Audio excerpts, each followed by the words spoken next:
Al-Farabi Qutnas Muhammad bin Muhammad Tarhan Al-Buzdar. Beliau dilahirkan di Basij, iaitu di wilayah Transoxiana di negara Turkistan. Beliau dikatakan lahir pada tahun 257 Hijrah bersamaan 870 Masih. Pada zaman pemerintahan kerajaan zamannya, Al-Farabi dikatakan berketurunan Turki. Bapaknya berketurunan Persia, manakala ibunya mula berketurunan Turki. Pada pemerintahan kerajaan zamannya, bapa Al-Farabi bekerja sebagai seorang pegawai tentera kerajaan, manakala pekerjaan ibunya tidak diketahui sehinggalah sekarang. Nurush atau dikenal dengan nama Aviaros di dunia barat adalah seorang cendekiawan Muslim yang berasal dari Andalusia, Spanyol, yang dulu diperintahkan oleh orang Islam. Ibn Rushd memiliki nama asalnya, iaitu Muhammad bin Ahmad bin Rushd. Ia lahir pada tahun 1126 di Cordoba, Spanyol, yang saat itu menjadi wilayah kerajaan Morabitun yang berpusat di Maroko. Keluarga dikenal sebagai tokoh masyarakat di Cordoba, terutama atas peranan mereka dalam bidang hukum dan negara. Abang Ibn Rushd, iaitu Abu Al-Walid Muhammad, merupakan seorang kepala hakim di Cordoba dan ia seorang imam Masjid Agung di Cordoba. Sedangkan ayahnya Abu Al-Qasim Ahmad menjadi sebagai hakim pada masa kekuasaan Morabitun.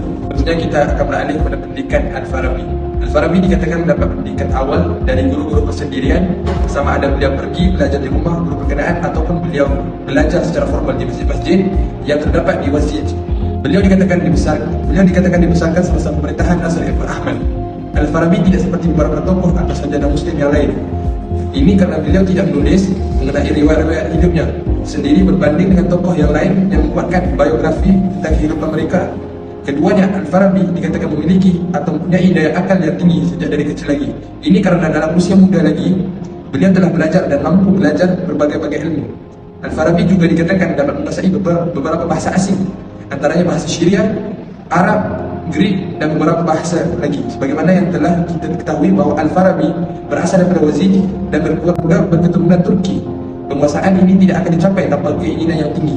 Al-Farabi juga menguasai berbagai bidang dalam ilmu keagamaan, antaranya ilmu nahwu, tafsir, hadis, fikih dan sebagainya.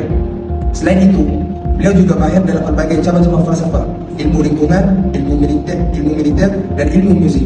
Walaupun Al-Farabi mahir dalam berbagai bidang, tetapi beliau lebih tertarik ataupun lebih memberikan perhatiannya pada bidang falsafah dan logik. Al-Farabi juga lebih dikenali sebagai guru kedua. Beliau dikenali sebegitu selepas Aristoteles sebagai guru pertama. Ini karena beliau sentiasa mengkaji buku-buku yang dihasilkan oleh Aristoteles maupun mengkaji mengenai diri Aristoteles. Al-Farabi dikatakan mempunyai ramai guru, tetapi yang utama ataupun yang lebih diberikan perhatian dan masyhur ialah Ibnu Haylan dan Mata Ibn Yunus. Kedua-dua guru beliau ini mahir di dalam bidang logik dan falsafah.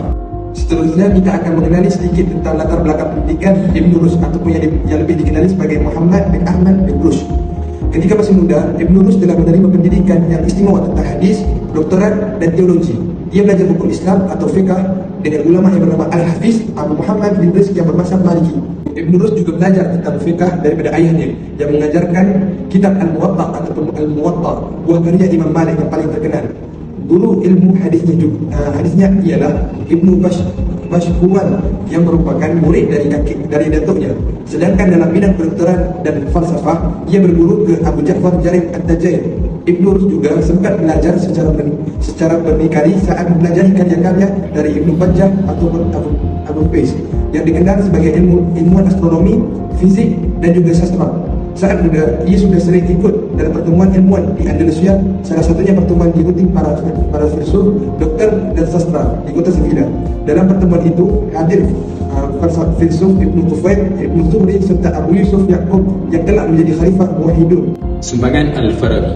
Al-Farabi membuat kajian mengenai logik dengan memudahkannya melalui cara membahagikan kepada dua kategori, iaitu idea takhayul dan bukti tubuh.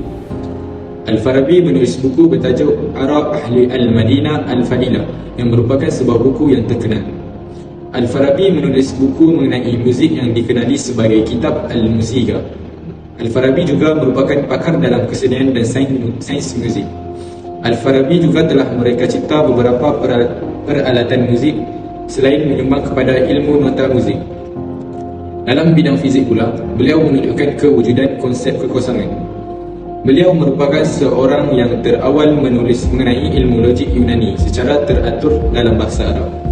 Salah satu pandangan yang menarik tentang Al-Farabi ialah mengenai betapa jantung adalah lebih penting berbanding otak dalam kehidupan manusia.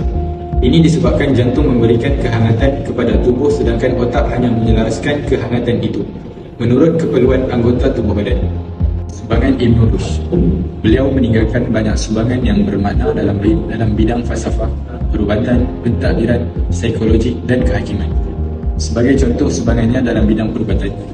Kehebatannya dalam bidang perubatan tidak berlegar di sekitar perubatan umum, tetapi juga merangkum pembedahan dan fungsi organ di dalam tubuh badan manusia.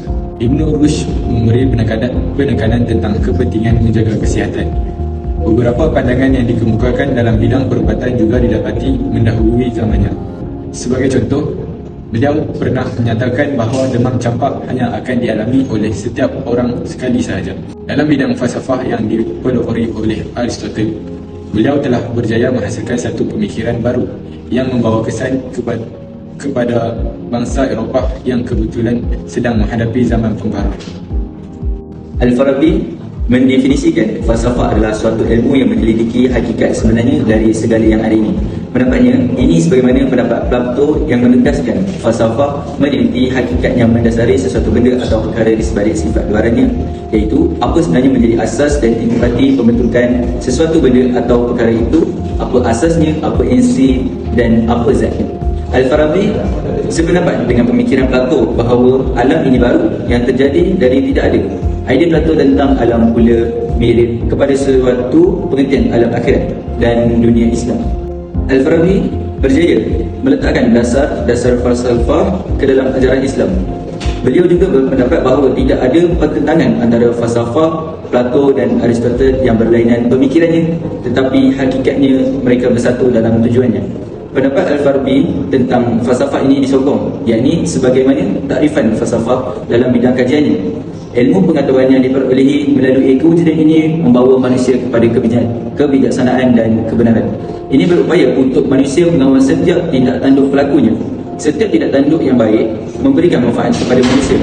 Manfaat yang dihasilkan mampu menjaga hubungan baik antara manusia dengan manusia, manusia dengan penciptanya dan manusia dan alam semesta. Bagi ilmu falsafah ini bukan sahaja terkenal di kalangan orang barat seperti Aristotle dan sebagainya, tetapi ilmu falsafah turut dipelajari dan dikenali di kalangan umat Islam juga.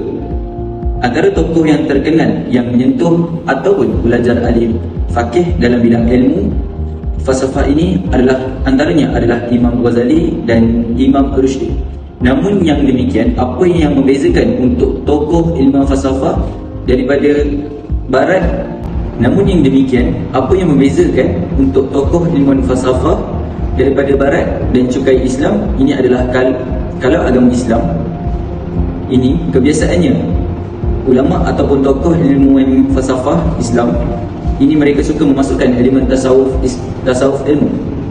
Jadi kalau awak lihat daripada apa yang saya syarahkan kepada awak, menurut Ibn Rushdi, falsafah adalah mempelajari segala yang wujud, iaitu dalam kurungan mewujudan dan merenungkan sebagai suatu bukti tentang adanya pencipta. Maksudnya adalah apabila kita ahli falsafah ni, contohnya menerusi beliau beranggapan bahawa falsafah ni adalah kita mempelajari daripada segala apa yang wujudnya, apa yang telah diciptakan oleh Allah di atas muka bumi ini. Jadi kalau ini kita lihat binatang, kalau lihat bulan, lihat gunung genang, itu bukan hanya lihat kosong, tapi melihat di sebalik ciptaan-ciptaan Allah itu untuk terus bila tengok pergunungannya, Allah terus terfikirkan kepada penciptanya itu siapa penciptanya. Karya-karya Al-Farabi tersebar luas di timur pada abad ke-4 dan abad ke-5 Masihi. Sebahagian karya beliau yang dikaji oleh orang Yahudi wujud di dalam terjemahan Ibrani dan Latin, manakala sebilangan besar karya yang harus tersimpan masih tinggal di dalam bentuk manuskrip. Al-Farabi mula menulis kesemua karyanya di dalam bahasa Arab. Dan di antara hasil karya-karya Al-Farabi adalah yang pertama Ihsya'ul Ulum, Al-Jam'u Baina Ra'ya'i Al-Hikmain, عيون المسائل رمول أهل المدينة الفضيلة تحصيل السعادة في مبادئ آراء المدينة الفضيلة. Dan di antara karya-karya yang telah dihasilkan oleh Ibn Rushd dalam bahagian falsafah dan hikmah, Tahafuz Jawhar al-Ajram al-Samawiyah. Bahagian kedua, ilmu kalam, Fash al-Maqal fi ma baina al-hikmah wa al-syari'ah min al-ittisal, i'tiqad masyayin wa al-mutakalimain. Dari segi fiqh dan usul fiqh pula, Bidayah al-Muqtasid wa Nihayah al-Muqtasid. Ilmu astronomi, Maqalah fi Harkat al-Jim al-Samawi. Ilmu Nahu, Kitab al-Daruri fi al-Nahwi. Dan bahagian kedoktoran iaitu Al-Kulliyah fi al-Tib.